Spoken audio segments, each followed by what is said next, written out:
Oulela del Campo, 20 juin 1980. Imaginez-le, ce matin-là. Il est à votre portée. Tendez votre bras vers le cendrier ou le verre vide. Il y a d'abord ce premier contact avec l'objet lisse, froid. Un contact global, la main entière avec l'objet entier, et vous avez ce mouvement de recul du bras entier. Et vous décidez que c'est la dernière peur muette qui vous a pris ainsi, dans un instantané, au tout dernier bord de la nuit. Une peur ou l'écho d'une peur.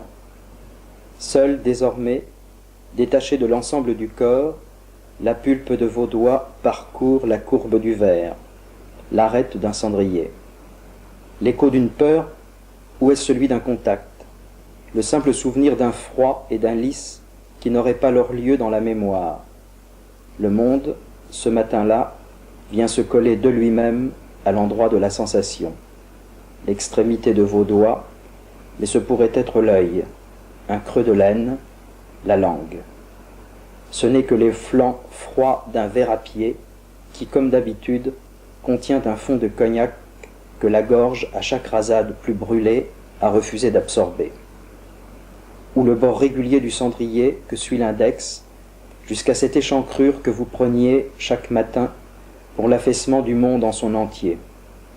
Un œil, un doigt, ou la langue, ou le front et ce pli de laine humide de la dernière suée de la nuit, là où le monde, un certain matin, vient à vous brusquement s'aboucher. Le monde ou son absence, car c'est bien d'absence qu'il s'agit ce matin-là. Une absence où est-ce la sensation d'une immense coagulation du temps, à partir de quoi, un beau matin, le visible venu se coller à vous par un de ces infimes fragments va se développer, proliférer indéfiniment, monstrueusement. Une pièce du puzzle s'emboîte dans la suivante. La paume de votre main dans la courbe du verre, la courbe du verre dans ce bloc de clarté paradoxale où quelques centimètres carrés de ciel argenté, concave, vont à leur tour s'insérer.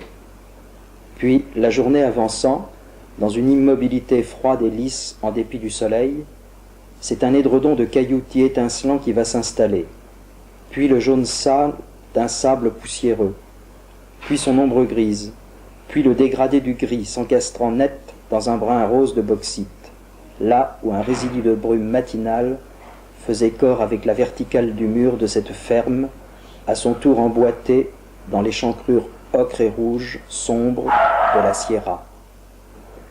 On peut, bien sûr, dans le moment crucial et anodin d'un matin comme celui-là, pour se convaincre qu'il faut se lever, qu'il faut se faufiler à nouveau dans la trame des choses, se balancer à soi-même de très grands mots. Toute une mythologie peut nous y aider. Naissance, seconde naissance, résurrection, puissance et durée. Alors, c'est du lieu autant que du temps qu'il faut s'extraire. Un bras, l'autre, les mêmes mots peuvent servir, la même mythologie, les mêmes métaphores avachies. On renaîtrait donc, enfin distant, face à l'horizon,